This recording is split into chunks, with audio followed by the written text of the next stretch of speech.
जगत में प्रत्येक व्यक्ति को किसी ना किसी प्रकार की निर्बलता अवश्य होती। जैसे कोई बहुत तेजी से दौड़ नहीं पाता तो कोई अधिक भार नहीं उठा पाता, कोई असाध्य रोग से पीड़ित रहता है तो कोई पढ़े हुए पाठों को स्मरण में नहीं रख पाता। ऐसे अनेकों उदाहरण और भी हैं। क्या आप किसी ऐसे व्यक्ति को जानते हैं जिसे सब कुछ प्राप्त हो और हम जीवन की उस एक निर्बलता को जीवन का केंद्र मानकर जीते हैं?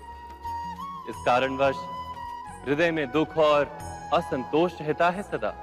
निर्बलता मनुष्य को जन्म से अथवा संजोग से प्राप्त होती है, किंतु उस निर्बलता को मनुष्य का मन अपनी मर्यादा बना लेता है।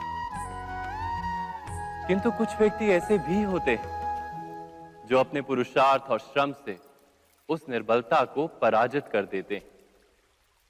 क्या भेद है उनमें और अन्य लोगों में? क्या आपने कभी विचार किया है? सरल सा उत्तर है इसका।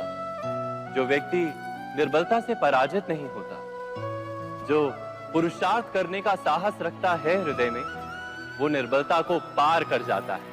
अर्थात निर्बलता अवश्य ईश्वर देता है, किंतु मर्यादा मनुष्य का मन ही निर्मित करता है। स्वयं विचार कीजिए।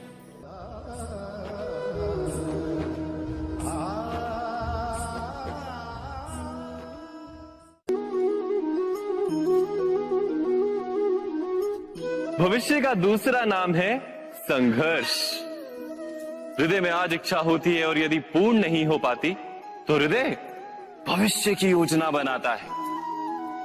भविष्य में इच्छा पूर्ण होगी ऐसी कल्पना करता रहता है, किंतु जीवन ना तो भविष्य में है ना अतीत में। जीवन तो इस क्षण का नाम, अर्थात इस क्षण का अनुभव ही जीवन का अनुभव। पर हम ये जानते हुए भी इतना सा सत्य समझ नहीं पाते। या तो हम बीते हुए समय के स्मरणों को घेर कर बैठे रहते, या फिर आने वाले समय के लिए हम योजनाएं बनाते रहते हैं और जीवन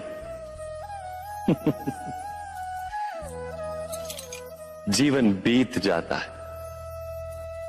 एक सत्य यदि हम हृदय में उतार लें कि ना हम भविष्य देख सकते हैं, ना ही भविष्य निर्मित कर सकते हैं, हम तो केवल धैर्य और साहस के साथ भविष्य को आलिंगन दे सकते हैं, स्वागत कर सकते हैं भविष्य का।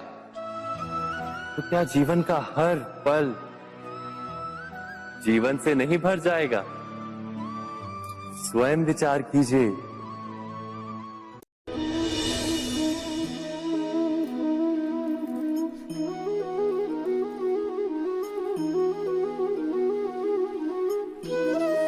ज्ञान प्राप्ति सदा ही समर्पण से होती है, ये हम सब जानते हैं। किंतु समर्पण का वास्तविक महत्व क्या है? क्या हमने कभी विचार किया? मनुष्य का मन सदा ही ज्ञान प्राप्ति में विभिन्न बाधाओं को उत्पन्न करता है। कभी किसी अन्य विद्यार्थी से ईर्ष्या हो जाती है, कभी पढ़ाए हुए पाठों पर संदेह जन्मता है और कभी गुरु द्वारा दिया गया दंड मन को अहंकार से भर देता है। नहीं, क्या ऐसा नहीं होता? न जाने कैसे कैसे विचार मन को भटकाते हैं और मन की इसी अयोग्य स्थिति के कारण हम ज्ञान प्राप्त नहीं कर पाते। मन की योग्य स्थिति केवल समर्पण से निर्मित होती है। समर्पण मनुष्य के अहंकार का नाश करता है। ईर्ष्या, महत्वाकांक्षा आदि भावनाओं को दूर कर हृदय को शांत करता है और मन को एकाग्र करता है। वास्तव में ईश्वर की सृष्टि में ना ज्ञान की मर्यादा है, ना ज्ञानियों की। गुरु दत्तात्रेय ने तो गाय और श्वान से भी ज्ञान प्राप्त कर लिया था। अर्थात विषय ब्रह्म ज्ञान का हो या जीवन के ज्ञान का या गुरुकुल में प्राप्त होने वाले ज्ञान का, उसकी प्राप्ति के लिए गुरु से अधिक महत्व है उस गुरु के प्रति हमारा समर्पण। क्या यह सत्य नहीं?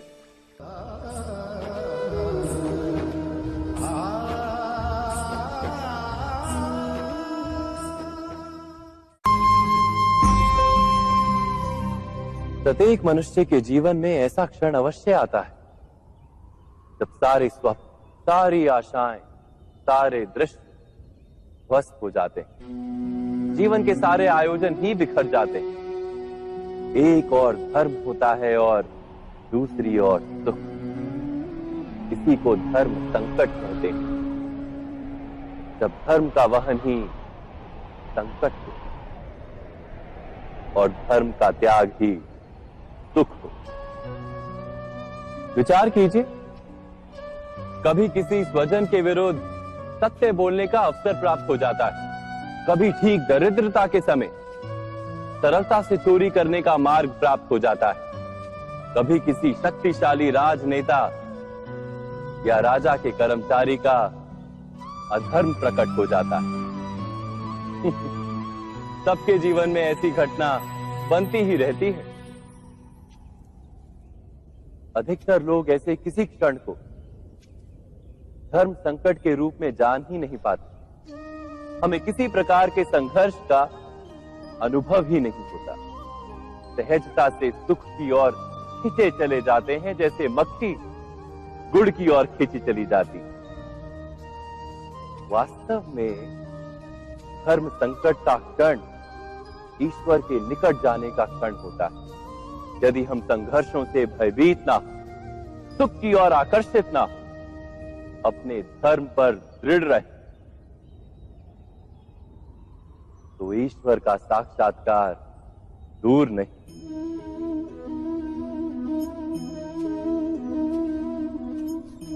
पवन से युद्ध करने वाला पत्ता यदि पेड़ से गिरता है तो भी आकाश की ओर उठता है।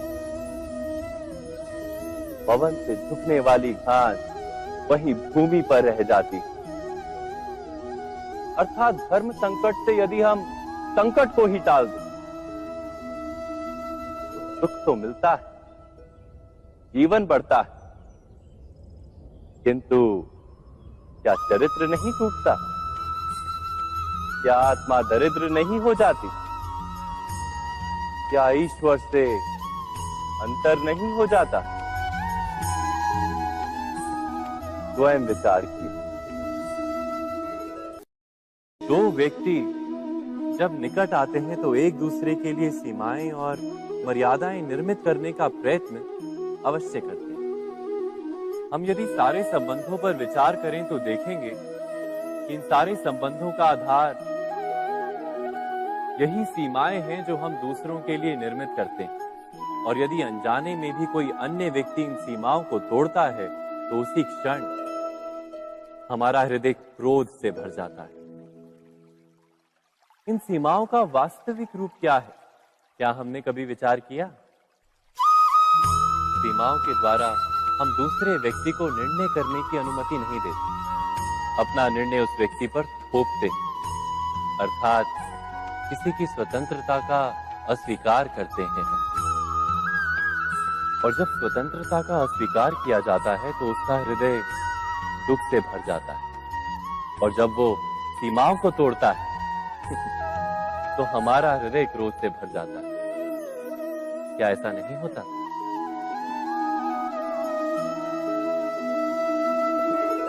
पर यदि एक दूसरे की स्वतंत्रता का सम्मान किया जाए तो किसी मर्यादाओं या सीमाओं की आवश्यकता ही नहीं होती।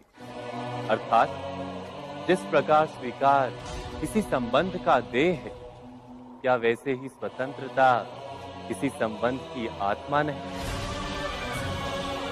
स्वयं विचार कीजिए। सबके जीवन में ऐसा प्रसंग अवश्य आता है कि सत्य कहने का निश्चय होता है हृदय में, किंतु मुख से सत्य निकल नहीं पाता। कोई भय मन को घेर लेता है। किसी घटना अथवा प्रसंग के बारे में बात करना या फिर स्वयं से कोई भूल हो जाए उसके बारे में कुछ बोलना, क्या ये सत्य है? नहीं, ये तो केवल तथ्य है। अर्थात जैसा हुआ था वैसा केवल बोल देना सामान्य सी बात है। किंतु कभी कभी उस तथ्य को बोलते हुए भी भय लगता है। कदाचित किसी दूसरे की भावनाओं का विचार आता है मन। दूसरे को दुख होगा ये भय भी शब्दों को रोकता है। तो ये सत्य क्या है? क्या हमने कभी विचार किया है? जब भय रहते हुए भी कोई तथ्य बोलता है तो वो सत्य कहलाता है। वास्तव में सत्य कुछ और नहीं, केवल निर्भयता का दूसरा नाम है। और निर्भय होने का कोई समय नहीं होता, क्योंकि निर्भयता आत्मा का स्वभाव है। अर्थात क्या प्रत्येक क्षण सत्य बोलने का क्षण नहीं होता?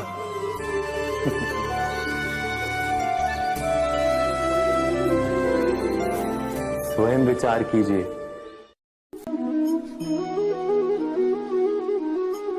श्रेष्ठता का क्या अर्थ है? श्रेष्ठता का अर्थ है दूसरों से अधिक ज्ञान प्राप्त करना। अर्थात मूल्य इस बात का नहीं कि स्वयं कितना ज्ञान प्राप्त किया, मूल्य इस बात का है कि प्राप्त किया हुआ ज्ञान अन्य लोगों से कितना अधिक है। अर्थात श्रेष्ठता की इच्छा ज्ञान प्राप्ति को भी एक स्पर्धा बना देती है। और स्पर्धा में विजय अंतिम कब होती है?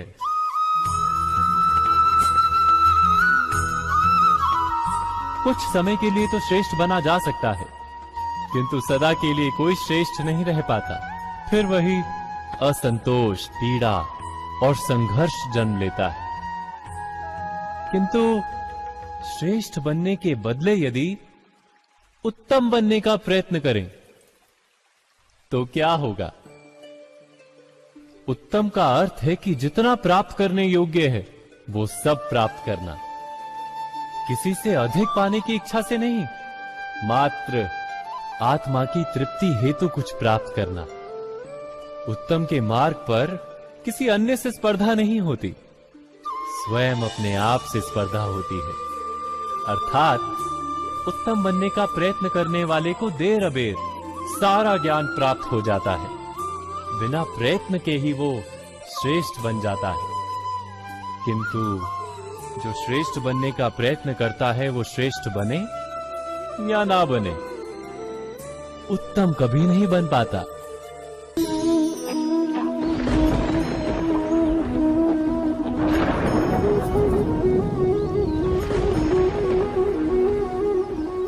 सपनों और पूर्वाभासों के आधार पर हम भविष्य के सुख दुख की कल्पना करते हैं। भविष्य के दुख का कारण दूर करने के लिए हम आज योजना बनाते हैं। किंतु कल के संकट को आज निर्मूल करने से हमें लाभ मिलता है या हानि पहुंचती है? ये प्रश्न हम कभी नहीं करते। सत्य तो ये है कि संकट और उसका निवारण साथ जनते हैं, व्यक्ति के लिए भी और सृष्टि के लिए भी। नहीं, आप अपने भूतकाल का स्मरण कीजिए, इतिहास को देखिए, आप तुरंत ही ये जान पाएंगे कि जब जब संकट आता है तब तब उसका निवारण करने वाली शक्ति भी जन्म लेती है। यही तो जगत का चलन है। वस्तुतः संकट ही शक्ति के जन्म का कारण है। प्रत्येक व्यक्ति जब संकट से निकलता है तो एक पद आगे बढ़ा होता है, अधिक चमकता है, आत्मविश्वास से अधिक भरा होता है, न केवल अपने लिए अपितु विश्व के लिए भी। क्या ये सत्य नहीं? वास्तव में संकट का जन्म है एक अवसर का जन्म, अपने आप को बदलने का अवसर, अपने विचारों को ऊंचाई पर करने का अवसर, अपनी आत्मा को बलवान और ज्ञान मंडित बनाने का अवसर। जो ये कर पाता है उसे कोई संकट नहीं होता, किंतु जो ये नहीं कर पाता वो तो स्वयं एक संकट है विश्व के लिए। विचार कीजिए।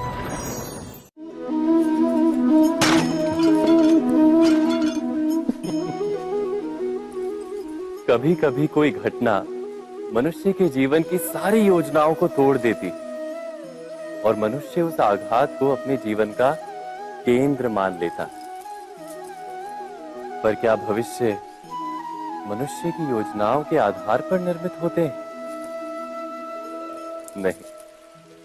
जिस प्रकार किसी ऊंचे पर्वत पर सर्वप्रथम चढ़ने वाला उस पर्वत की तलाई में बैठकर जो योजना बनाता है, क्या वही योजना उसे उस पर्वत की चोटी तक पहुंचाती है?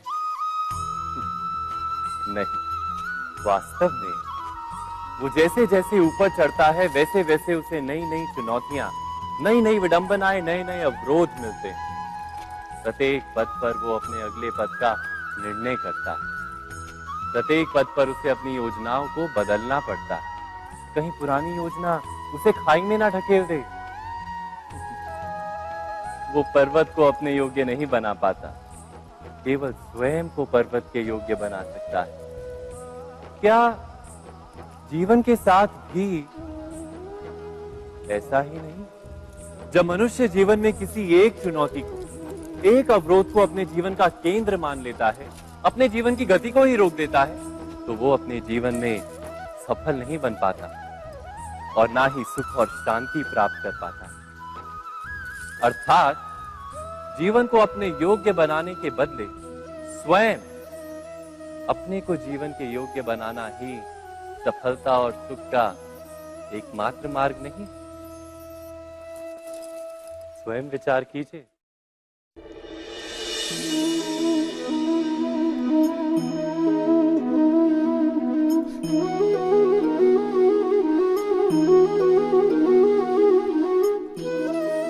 जीवन का हर क्षण निर्णय का क्षण होता है। प्रत्येक पद पर दूसरे पद के विषय में कोई निर्णय करना ही पड़ता है और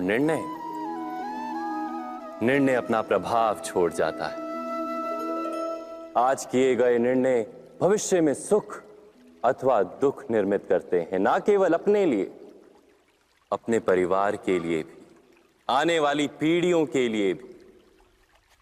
जब कोई दुविधा सामने आती है तो मन व्याकुल हो जाता है, अनिश्चय से भर जाता है।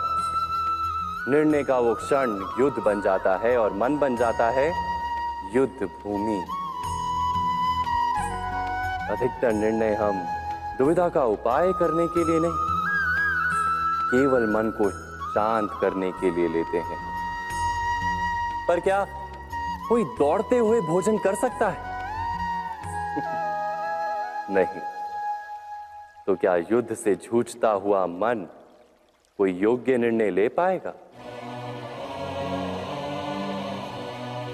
वास्तव में शांत मन से जब कोई निर्णय करता है तो अपने लिए सुखद भविष्य बनाता है, किंतु अपने मन को शांत करने के लिए जब कोई निर्णय करता है तो वो व्यक्ति भविष्य में अपने लिए कांटों भरा वृक्ष लगाता है। स्वयं विचार कीजिएगा।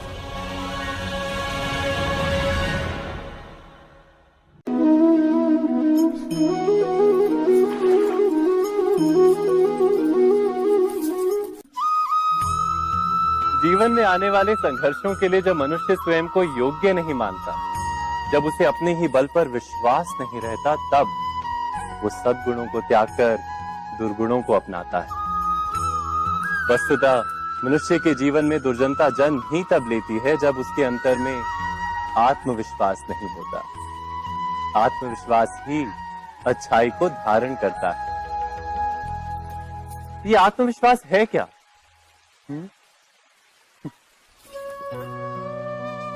जब मनुष्य ये मानता है कि जीवन का संघर्ष उसे दुर्बल बनाता है, तो उसे अपने ऊपर विश्वास नहीं रहता। वो संघर्ष के पार जाने के बदले संघर्ष से छूटने के उपाय ढूंढने लगता है। किंतु जब वो ये समझता है कि ये संघर्ष उसे अधिक शक्तिशाली बनाते हैं, ठीक जैसे व्यायाम करने से देह की शक्ति बढ़ती, तो प्रत्येक संघर्ष के साथ उसका उत्साह बढ़ता है। अर्थात आत्मविश्वास और कुछ भी नहीं, मन की स्थिति, जीवन को देखने का दृष्टिकोण मात्र है। और जीवन का दृष्टिकोण तो मनुष्य के अपने वश में होता है। स्वयं विचार कीजिए।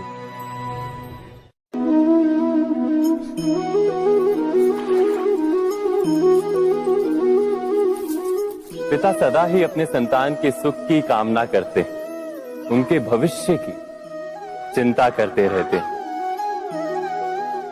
इसी कारणवश सदा ही अपने संतानों के भविष्य का मार्ग स्वयं निश्चित करने का प्रयत्न करते रहते हैं। जिस मार्ग पर पिता स्वयं चला है, जिस मार्ग के कंकर पत्थर को स्वयं देखा है, मार्ग की छाया, मार्ग की धूप को स्वयं जाना है, उसी मार्ग पर उसका पुत्र भी चले, यही इच्छा रहती है हर पिता की। निस्संदेह उत्तम भावना है ये, किंतु 3 प्रश्नों के ऊपर विचार करना हम भूल ही जाते हैं। कौन से प्रश्न? प्रथम प्रश्न, क्या समय के साथ प्रत्येक मार्ग बदल नहीं जाते? क्या समय सदा ही नई चुनौतियों को लेकर नहीं आता? तो फिर बीते हुए समय के अनुभव नई पीढ़ी को किस प्रकार लाभ दे सकते हैं? दूसरा प्रश्न, क्या प्रत्येक संतान अपने माता पिता की छवि होता है? हाँ, संतानों को संस्कार तो अवश्य माता पिता देते हैं, किंतु भीतर की क्षमता तो ईश्वर देते हैं। तो जिस मार्ग पर पिता को सफलता मिली है, विश्वास है कि उसी मार्ग पर उसकी संतानों को भी सफलता और सुख प्राप्त होगा। तीसरा प्रश्न, क्या जीवन के संघर्ष और चुनौतियां लाभकारी नहीं होती? क्या प्रत्येक नया प्रश्न एक नए उत्तर का द्वार नहीं खोलता? तो फिर संतानों को नए नए प्रश्नों, संघर्षों और चुनौतियों से दूर रखना, ये उनके लिए लाभ करना कहलाएगा या हानि पहुंचाना? अर्थात जिस प्रकार संतान के भविष्य का निर्माण करने के बदले उसके चरित्र का निर्माण करना श्रेष्ठ है, वैसे ही संतानों के जीवन का मार्ग निश्चित करने के बदले उन्हें नए संघर्षों के साथ जूझने के लिए मनोबल व ज्ञान देना अधिक लाभदायक नहीं होगा।